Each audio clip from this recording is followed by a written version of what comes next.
सभी को very good evening. Radhe Radhe. जय श्री कृष्णा। कैसे हैं आप सभी लोग? सभी को very good morning. Radhe Radhe. जय श्री कृष्णा। आप सोचे होंगे कि 3 बजे क्लास है तो 3:10 तक स्टार्ट होगी, सुबह वाली क्लास के जैसे। तो मैं बता दूं, ये क्लास एग्जैक्ट टाइम पे स्टार्ट होती है।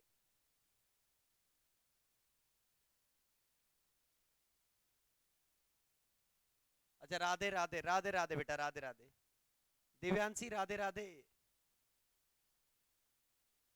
गुड मॉर्निंग सभी को, वेरी गुड मॉर्निंग बेटा। तो आज अपन एक नया पेपर स्टार्ट कर रहे हैं अपना, और टाइम वेस्ट ना हो किसी भी सूरत में। 1% भी टाइम वेस्ट ना हो, इसलिए मैंने आपके लिए पूरा प्लान रेडी करके रखा है इस बार, ताकि आपको कैसे भी करके, ठीक है, तो आपको कैसे भी करके जल्दी से जल्दी आपका सिलेबस कंटिन्यू और पूरा का पूरा आपको करवा के दे दिया जाए। कंप्लीट सिलेबस होने के साथ साथ आपको एक चीज और मिलेगी कि आपको एग्जाम कब भी हो, एग्जाम डेट आप ये सोच रहे हो मार्च में है, तो है नहीं, ये बात तो भूल जाइए। अब रही बात अप्रैल की और मई की, तो हाँ हो सकता है अप्रैल में, मतलब 15 अप्रैल के बाद कभी भी एग्जाम हो जाए। तो आपको अपनी तैयारी इस तरीके से रखनी है कि हाँ, 15 अप्रैल तक आपका सिलेबस ना खींचा जाए, क्योंकि 15 अप्रैल तक आपका सिलेबस यदि जाता है तो ये मान के चलना आपको याद करने का टाइम नहीं मिलेगा। क्योंकि ये मान के चलो, हम तो खुद पढ़ाते हैं, एक सब्जेक्ट पढ़ाते हैं, आप एक सब्जेक्ट नहीं पढ़ते, आपको केमिस्ट्री भी पढ़ना है, आपको फिजिक्स भी पढ़ना है, आपको मैथमेटिक्स भी पढ़ना है। सारे के सारे पेपर इस वे में तैयार करने हैं कि आपकी परसेंटेज चारों स्तंभों से बनती हुई चली जाए, मतलब फिजिक्स से भी बने, केमिस्ट्री से भी बने और मैथ से भी बने। कुछ चारों स्तंभ मजबूत होने चाहिए खड़े रहने के लिए। तो वैसे ही आपके तीनों सब्जेक्ट मजबूत होंगे तो परसेंटेज अच्छे बनेंगे। आप किसी एक पर्टिकुलर सब्जेक्ट को पीछे लेके बैठे हो तो ऐसा नहीं हो सकता, पॉसिबल नहीं है बेटा। ये बात मैंने पहले भी बोली। कुछ बच्चे मुझे लगभग 10-15 दिन से, आज सारे डाउट क्लियर कर देता हूं मैं पहले ही। कुछ बच्चे ऐसे कह रहे सर हम 2 यूनिट पढ़ लें तो काम चल जाएगा। वो आपकी इच्छा है, 2 यूनिट पढ़ो, 3 यूनिट। मैं कुछ नहीं कह, मेरा नहीं एक कहना था, आपको चारों की चारों यूनिट तैयार करनी है, मतलब चारों के चारों यूनिट तैयार कर। क्यों? लास्ट ईयर का पेपर जिसके से भ्रम है, लास्ट ईयर पूरे पेपर में से 3 क्वेश्चन करने थे। और कहीं दूर मत जाओ, अपने ही सीनियर से किसी भी कॉल करके पूछ लो, भाई फिजिक्स के अंदर 2 यूनिट तैयार करके गया था, क्या तीनों क्वेश्चन हो गए थे क्या? चलो उस बच्चे से भी कॉल करके पूछ लो जिसने 3 यूनिट तैयार करके गया था, भाई हो गया था कि तीनों क्वेश्चन? तो पेपर पैटर्न स्लाइटली चेंज कर दिया गया है यूनिवर्सिटी के द्वारा। वो ऐसे क्वेश्चंस आपसे पूछ रही है, ऐसे क्वेश्चन पुट कर रही है कि उसमें ज्यादा दिमाग लगाने की जरूरत नहीं है, बट हाँ, थोड़ा सा उसको समझने की जरूरत है कि ये क्वेश्चन पूछ क्या रहा है, एग्जैक्टली अपने से ये क्वेश्चन क्या चाहता है, कौन सा पॉइंट और कौन सा टॉपिक एग्जैक्टली अपने से ये पूछना चाह रहा है। बस आपको ये डिटरमाइन करना है पूरे पेपर के अंदर। तो पेपर पैटर्न आप थर्ड ईयर में आ चुके हो, करीबन 2 से 3 बार मैं बता चुका हूं, आज भी मैं डिस्कस कर दूंगा पेपर पैटर्न। तो ऐसी कोई दिक्कत वाली बात नहीं है, पेपर पैटर्न की कोई बड़ी इश्यू नहीं है। इशू सिर्फ किस बात का है कि हम सर तैयारी कैसे करें।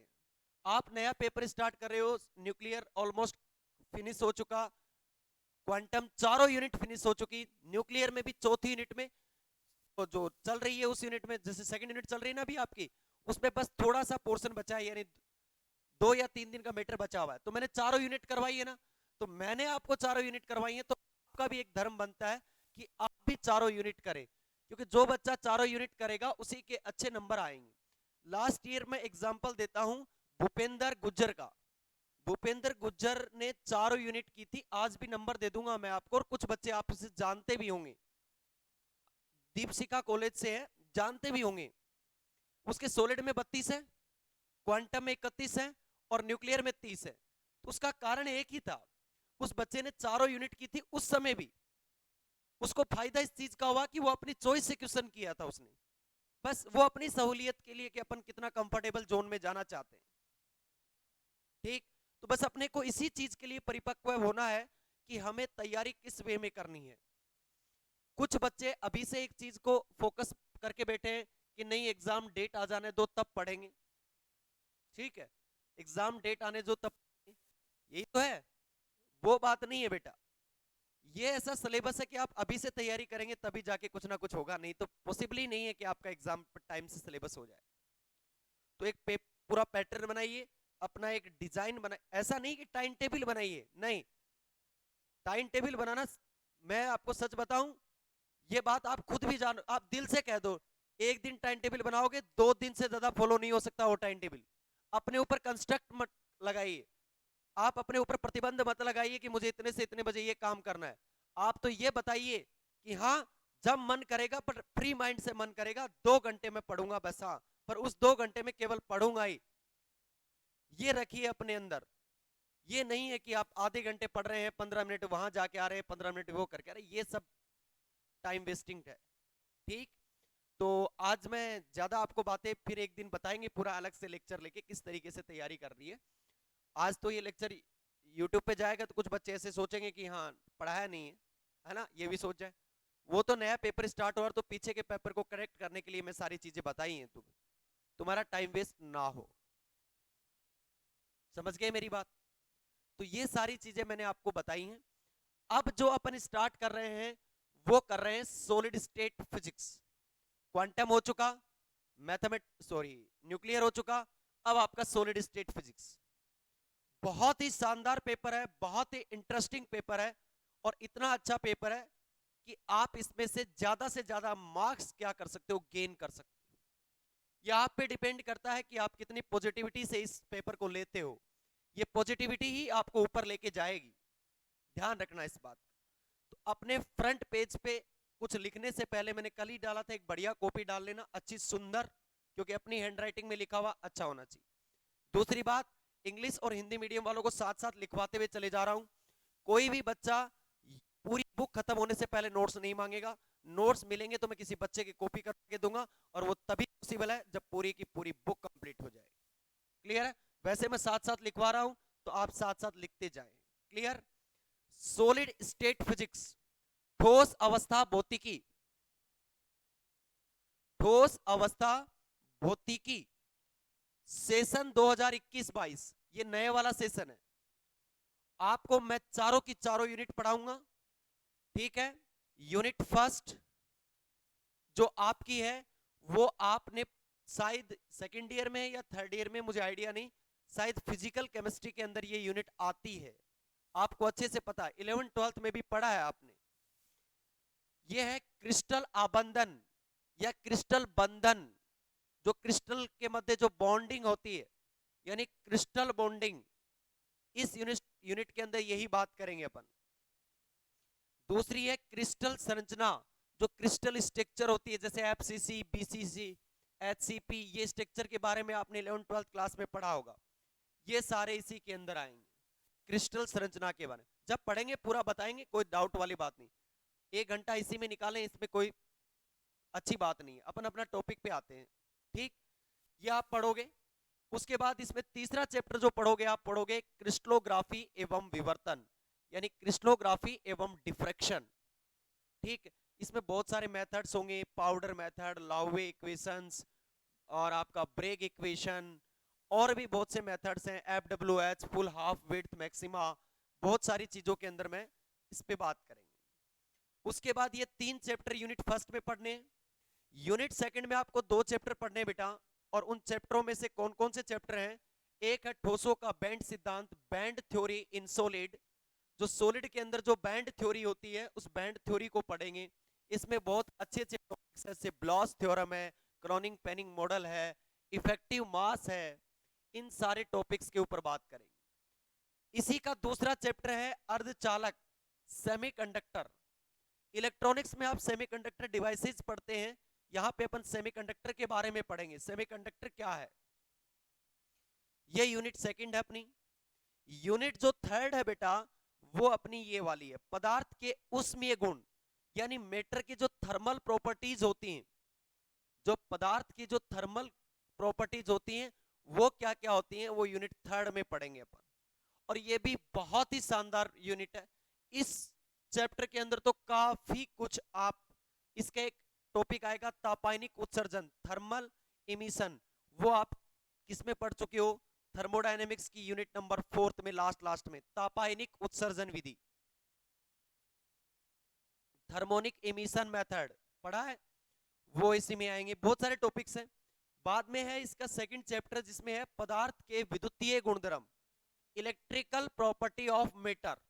इलेक्ट्रिकल प्रॉपर्टी ऑफ मैटर भी बहुत अच्छा टॉपिक है। इसमें भी, इसमें क्या है, आपको डेली लाइफ के एग्जांपल बहुत ज्यादा मिलेंगे।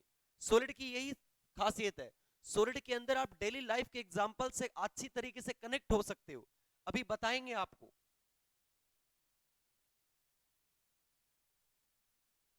हाँ, और कोटा यूनिवर्सिटी का देख लेंगे बेटा दीनदयाल, कोई दिक्कत नहीं है, ठीक है। इस बार सिलेबस देख के फिर आपको बता देंगे ये टॉपिक है कि नहीं, शुरू से ही क्लियर है। चलो, तो ये यूनिट फर्स्ट और ये unit second, sorry unit third के अंदर चैप्टर फर्स्ट और चैप्टर सेकंड। अब आते हैं यूनिट फोर्थ। यूनिट फोर्थ के अंदर आप पढ़ेंगे पदार्थ के चुंबकीय गुणधर्म, मैग्नेटिक प्रॉपर्टी ऑफ मैटर। और दूसरा जो चैप्टर पढ़ेंगे वो अपन जो पढ़ेंगे वो है अपना सुपर कंडक्टिविटी, यानी अति चालकता। सुपर कंडक्टिविटी, ये अति चालकता, ठीक है। तो आप पढ़ा होगा श्यानता का गुणधर्म, सुपर कंडक्टिविटी, लिक्विड, थोड़ा सा ऐसे नाम सुना होगा। अब नॉर्मल बिहेवियर शो करता है, जैसे हीलियम फर्स्ट और हीलियम सेकंड में आपको बताया गया था। यहाँ पे सुपर कंडक्टिविटी के बारे में बताएंगे अपन, कैसे होते हैं सुपर कंडक्टर, क्या होते हैं, कब बनाए जाते हैं, कौन सी स्टेट में होते हैं, क्या क्या वो प्रॉपर्टीज रखते हैं, ये सारे अपन इसी फोर्थ यूनिट में डिस्कस करेंगे। तो एक बार मोटा मोटा सिलेबस समझ में आ गया कि 4 यूनिट है, चारों यूनिट में कितने कितने चैप्टर हैं, 3, 2 5, 7 और 2 9 चैप्टर आपको पढ़ने हैं। बेसिकली 9 के 9 चैप्टर मैं पढ़ाऊंगा, और आपको भी मैं उम्मीद ऐसी ही करूंगा कि आप 9 के 9 चैप्टर तैयार करके वहां जाओगे। युद्ध में जाने से पहले अच्छी तैयारी करनी चाहिए, उसी तरीके से एग्जाम में जाने के लिए एग्जाम को इस तरीके से ना देखें कि केवल पास होना है। हो सकता है कभी खोटा सिक्का भी कहीं ना कहीं काम आ जाता है, ठीक है। बहुत जगह पे ऐसा काम आ जाता है कि अपने को, जैसे आप क्या, मतलब एग्जांपल देता हूं मैं, एक छोटा सा एग्जांपल मुझे याद आ गया बेसिकली अभी। हाँ, वो इंसिडेंट मेरे साथ अभी हुआ था, इन कुछ दिनों में ही इंसिडेंट हुआ था मेरे साथ, लास्ट 7-8 दिन में ही।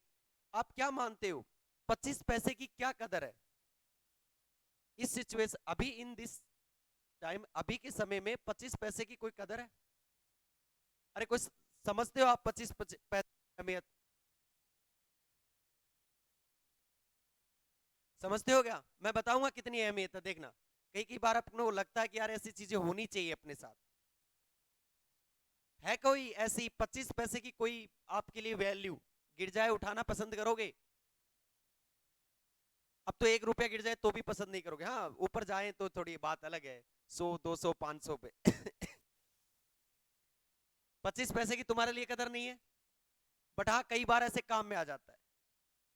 अभी शादी के टाइम कई कई जगह पे, कोई भी जगह ले लो, जब वो पैसे वैसे लेते हैं गेट के ऊपर, तो कई बार आपने देखा होगा कि 1.25 रुपया मांगते हैं या फिर 2.25 रुपये मांगते हैं, तो ऐसे डिमांड्स होती हैं। तो वहां पे वो 25 पैसे की बहुत ज्यादा कदर होती है, वो अपने आप में अहमियत रखता है। तो हर चीज अपने आप में अहमियत रखती है, ऐसा नहीं कि आप पढ़ लोगे तो कुछ बिगड़ जाएगा, ठीक है। चलो, अब आओ, बातें नहीं करनी है, इधर देखो बेटा, सारे के सारे पूरा सिलेबस एक बार आप राइट डाउन कर लीजिए अपने फ्रंट पेज पे, फ्रंट पेज पे राइट डाउन कर लीजिए। उसके बाद अपन अपना टॉपिक स्टार्ट करेंगे, कौन सी यूनिट स्टार्ट करेंगे वो सारा सब कुछ मैं बता दूंगा। आप अभी के लिए अपने चारों की चारों यूनिट लिख लीजिए फ्रंट पेज पे, हिंदी मीडियम वाले हिंदी में और इंग्लिश मीडियम वाले इंग्लिश में। एक छोटी सी चीज, फीस वाकिफ हो गए हो अब तो 2 पेपरों में, 1000 रुपए पर पेपर, इसमें कोई डिस्काउंट नहीं है। फोन पे नंबर बहुत अच्छे नंबर है, सुंदर 7611981111, जिसपे सोलिड स्टेट का कोर्स परचेज नहीं कर रखा है, तुरंत जाएं, अभी परचेज करें एम्पलीट्यूड क्लासेस जयपुर पे। ठीक है, आप उतारो, उसके बाद अपन अपनी यूनिट स्टार्ट करते हैं। ठीक, फटाफट तुरंत प्रभाव से उतारनी है, उतारने के बाद डन का कमेंट कर। ठीक है बेटा, फटाफट उतारो।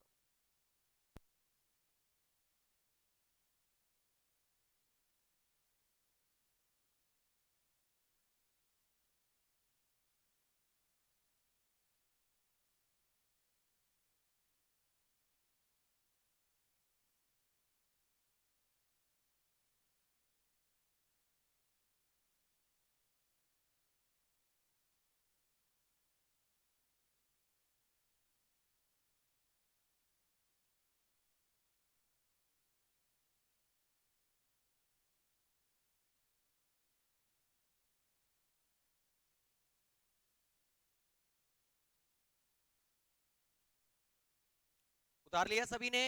आराम से उतार लो बेटा, कोई दिक्कत नहीं है, जल्दबाजी नहीं करनी है किसी भी काम में। आप तुरंत प्रभाव से डन का कमेंट कर देते हो।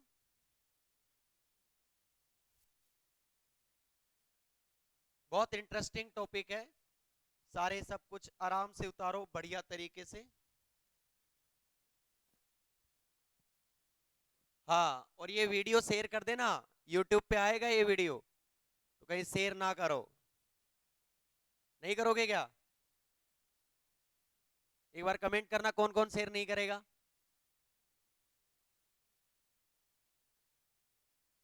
सर अब तो अब कमेंट है, अब पता चल रहा है कौन क्या कमेंट कर रहा है, तो आप पकड़ लोगे। अरे आजाद बात के आजाद नागरिक हो तुम, कोई कुछ नहीं कह सकता। विजय, अजय कुमार क्या कह रहा है?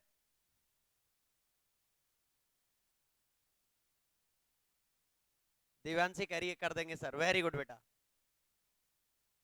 5 रुपए फोन पे नगद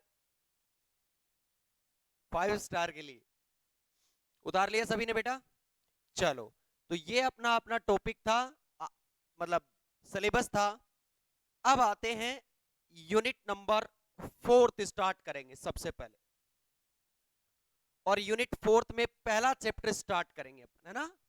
तो दूसरे पेज निकालो और ऊपर ही ऊपर लिखो यूनिट 4, है ना? यूनिट 4 पढ़ाएंगे सबसे पहले, और 1 2 दिन में जैसे ही आपका उधर से न्यूक्लियर खत्म हो जाएगा ना, मतलब 26 तक न्यूक्लियर खत्म हो जाएगा, तो 27 से सुबह वाली क्लास में यूनिट फर्स्ट पढ़ाएंगे।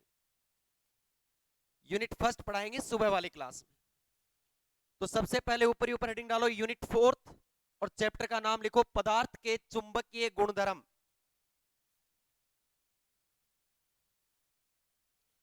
पदार्थ के चुंबकीय गुणधर्म लिखो फटाफट, पहला चैप्टर।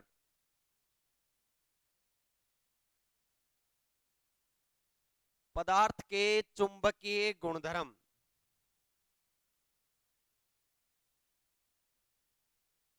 क्लियर है? अब आ जाओ, कुछ बच्चे कहेंगे यूनिट 4 कैसे पढ़ा रहे हो, बताएंगे अभी, ठीक है? क्योंकि उधर से यूनिट फर्स्ट स्टार्ट करेंगे अपन, कौन से? मॉर्निंग वाली क्लास से। तो इधर पीछे से 3rd और 4th हो जाएंगी, उधर से 1st और 2nd हो जाएंगे, तो बहुत जल्दी कोर्स हो जाएगा, टाइम पे और धीरे धीरे। देखो सारे बच्चे, इसमें पहला टॉपिक ही पढ़ रहे हैं अपन, जो कि अपन क्वांटम की 4th यूनिट में भी पढ़ा है, अभी भी पढ़ रहे हैं। टॉपिक का नाम क्या है? देखो, परमाणुवीय परमाणुवीय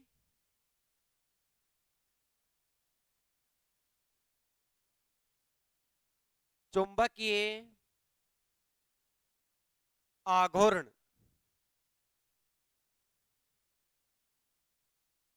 परमाणुवीय चुंबकीय आघूर्ण, मैग्नेटिक एटॉमिक मैग्नेटिक मोमेंट, ये पहला टॉपिक डालिए, समझाते हैं पूरा अच्छे से। एटॉमिक मैग्नेटिक मोमेंट, जो परमाणुवीय चुंबकीय आघूर्ण होता है वो क्या होता है, यानी जो एटम होता है उसमें जो चुंबकीय आघूर्ण होता है वो कैसे होता है और किस तरीके से डिनोट किया जाता है। यूनिट फर्स्ट के अंदर, सॉरी यूनिट 4 के अंदर क्वांटम मैकेनिक्स में कुछ ऐसा आया था क्या वहां पे? जब अपन बार बार यूज ले रहे थे, म्यू एल यूज ले रहे थे, कुछ आया था? तो एक बार थोड़ी सी थ्योरी लिखते हैं और उसके बाद आगे समझाते हैं उस थ्योरी को किस तरीके से आई।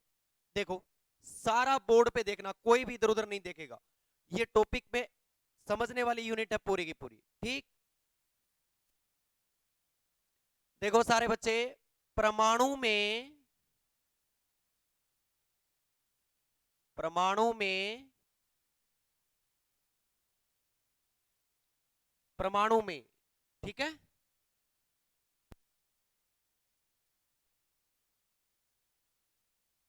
परमाणु में इलेक्ट्रॉन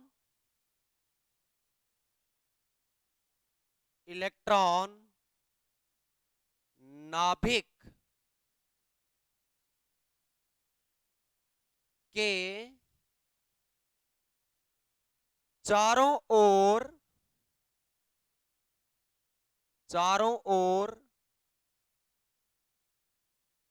स्थायी वृत्ताकार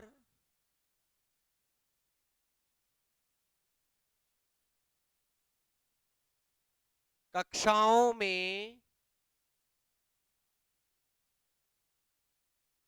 चक्र लगाते हैं। हाँ जी, इतनी बात तो आप जानते हो कि जो एटम होता है, परमाणु होता है, उसमें जो इलेक्ट्रॉन होता है वो सर्कुलर ऑर्बिट के अंदर रिवोल्व करता है। किसके? न्यूक्लियस के चारों ओर, न्यूक्लियस के अराउंड स्टेबल ऑर्बिट के अंदर वो रिवोल्व करता रहता है चारों ओर। तो मैंने भी एक ही लाइन लिखी, फिर अर्थ समझाएंगे अच्छे से। परमाणु में इलेक्ट्रॉन नाभिक के चारों ओर स्थायी वृत्ताकार कक्षाओं में चक्कर लगाते हैं, यानी जो भी इलेक्ट्रॉन है वो स्टेबल ऑर्बिट के अंदर चारों ओर क्या करते हैं? अपने रिवोल्व करते रहते हैं, चारों ओर चक्कर लगाते रहते हैं। इतना बेसिक सा नॉलेज है, आपको पता ही है, 12th क्लास में भी आप जानते हैं, सारी चीजें पढ़ चुके हो, 3rd ईयर में आ चुके हो। अतः अतः इसे अतः इसे एक धारावाही अतः इसे एक धारावाही लूप के धारावाही लूप के तुल्य माना जाता है। आओ, इलेक्ट्रॉन क्या है? इलेक्ट्रॉन क्या एक चार्ज पार्टिकल है क्या? इलेक्ट्रॉन एक चार्ज पार्टिकल है क्या? हाँ, रिवॉल्व कर रहा है। जब कोई चार्ज पार्टिकल गति करेगा तो क्या होगा? Current flow. तो अब चारों ओर गति कर रहा है, तो ऐसे चारों ओर गति करते वर्ताकार अपन एक धारावाही लूप भी मान सकते हैं, एक करंट कैरिंग लूप मान सकते हैं, क्योंकि उसमें भी लगातार धारा प्रवाह। तो अपन उसको किसके तुल्य मान सकते हैं? कि करंट एक धारा लूप है। बोलो सही है? कोई दिक्कत वाली बात? चलो आगे की लाइन देखो। अतः परमाणु अतः परमाणु का अतः परमाणु का का चुंबकीय आघूर्ण परमाणु का कुल चुंबकीय आघूर्ण कुल चुंबकीय आघूर्ण निम्न गतियों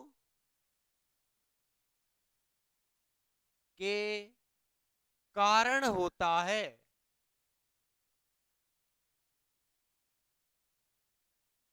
कारण होता है मतलब क्या? कि परमाणु में इलेक्ट्रॉन नाभिक के चारों ओर चक्कर वर्ताकार स्थायित्व में चक्कर लगाता है, अतः इसे एक धारावाही लूप के तुल्य माना जा सकता है। तुमने 12th क्लास में पढ़ा था कि एक करंट कैरिंग जब लूप है तो उस करंट कैरिंग लूप का एक क्या होगा, मैग्नेटिक मोमेंट होगा। तो उस मैग्नेटिक मोमेंट जो अब अपन बात कर रहे हैं कि जब एटम है, उस एटम का कुल यानी टोटल मैग्नेटिक मोमेंट किन मोशंस के कारण आएगा, किन गतियों के कारण आएगा, तो वो गतियां निम्न प्रकार हैं। कौन सी है वो? पहली देखिए सारे बच्चे, इलेक्ट्रॉन की कक्षीय गति, यानी इलेक्ट्रॉन जो कक्षा में गति करेगा उसके कारण जो क्या आएगा, आपका मैग्नेटिक मोमेंट आएगा। दूसरी जो गति होगी वो कौन सी होगी? इलेक्ट्रॉन की चक्रण गति, यानी स्पिनिंग मोशन ऑफ इलेक्ट्रॉन, चक्रण गति, चक्रण गति। तीसरी, ये ज्यादा इंपॉर्टेंट नहीं है पर लिखवाते हैं, न्यूक्लियोनो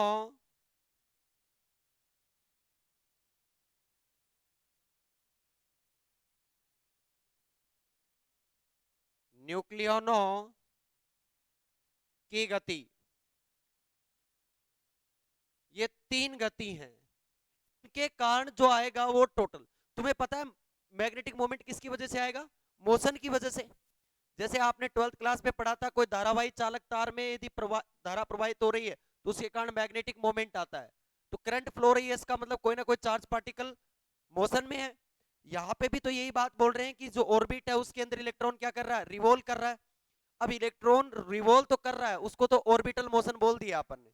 इलेक्ट्रॉन अपनी ही एक्स पे क्वांटम में बताया था कि क्या करता है, स्पिनिंग मोशन करता है। वो ऐसे घूमता हुआ, ऐसे घूमता हुआ भी जाता है, इसे स्पिनिंग मोशन बोलते हैं।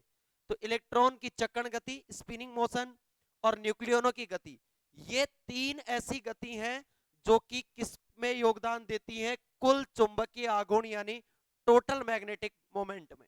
क्लियर? अब देखिए सारे के सारे बच्चे एक स्टार डाल के लाइन लिख रहे हैं,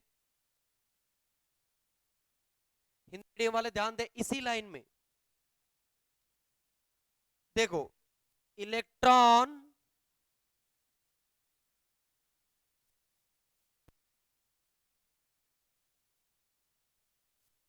ध्यान से सुनिएगा, इलेक्ट्रॉन के कारण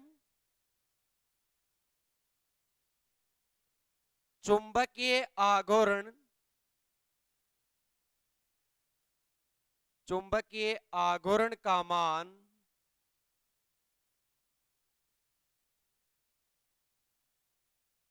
न्यूक्लियॉन के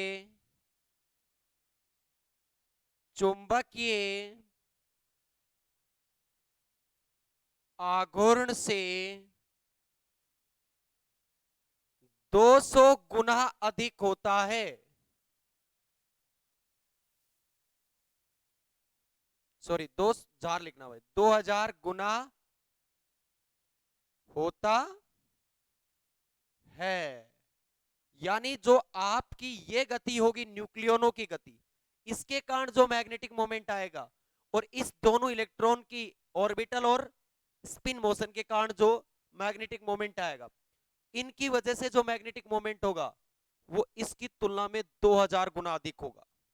यानी इसको इसकी तुलना में अपन क्या कर सकते हैं, नेगलेक्ट कर सकते हैं, क्योंकि 2000 गुना अधिक है। आपके पास 1 रुपया और एक के पास 2000 रुपए, थोड़ा तो उसमें बेनिफिट होगा ना।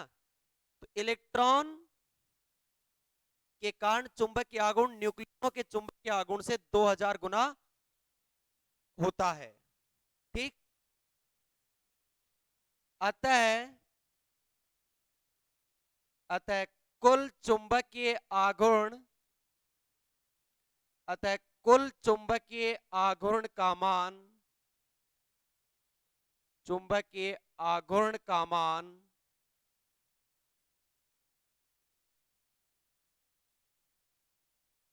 इलेक्ट्रॉन की कक्षीय एवं चक्रण गति के कारण होता है। ये लो कि वास्तविकता में जो टोटल मैग्नेटिक मोमेंट होगा वो किसकी वजह से होगा बेटा, वो होगा आपका चक्रण और कक्षीय गति यानी ऑर्बिटल और स्पिनिंग मोशन की वजह से जो आपका मैग्नेटिक मोमेंट आएगा वो इफेक्टिव होगा एज कंपेरिजन टू किसके, न्यूक्लियनों की मोशन की वजह से। तो टोटल मैग्नेटिक मोमेंट में कौन भाग लेगा, ये तीनों, और वास्तविकता में कौन इफेक्टेड होंगे, दोनों, क्योंकि इसकी तुलना में ये कितना गुना होता है, 2000 गुना। क्लियर। हिंदी मीडियम वाले एज ए टीज उतार लो यहां तक, और इंग्लिश मीडियम वाले हेडिंग डालो atomic magnetic moment, atomic magnetic moment लिखो। सारे बच्चे धीरे धीरे लिखना, तब तक हिंदी मीडियम वाले उतार लो एज इट। लिखो, in atom electrons revolves in atom, electrons revolve in stable circular orbits around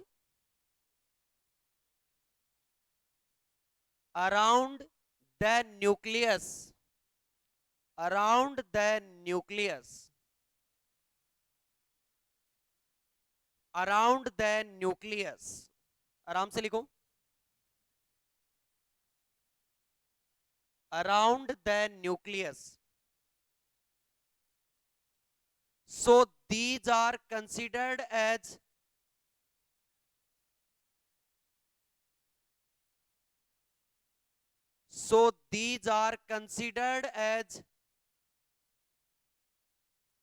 current loop, current carrying loop, ऐसे लिखो। So these are considered as current carrying loop, current carrying loop। thus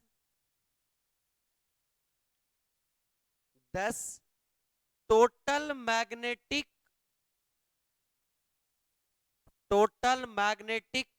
moment of atom,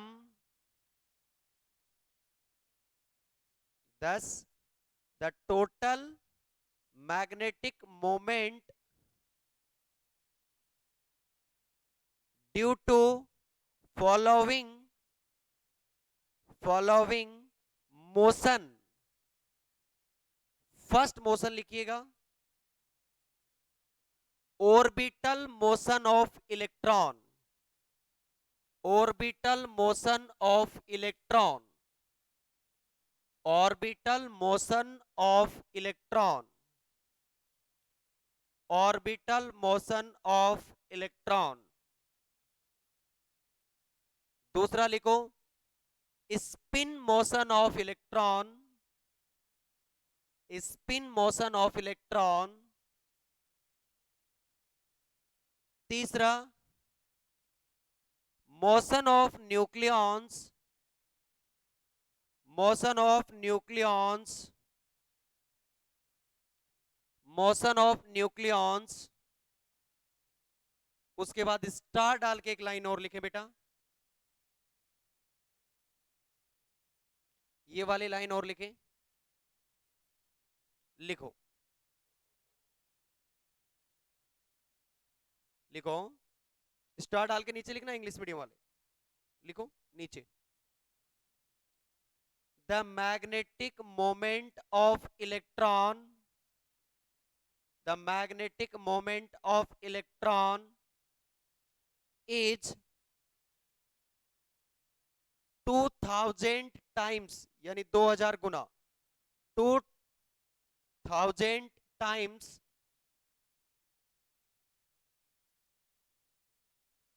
of the magnetic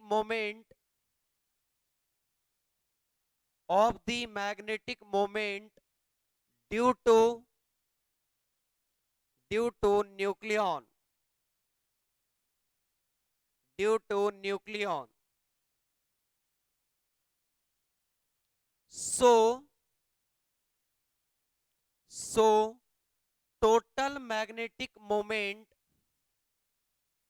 so total magnetic moment,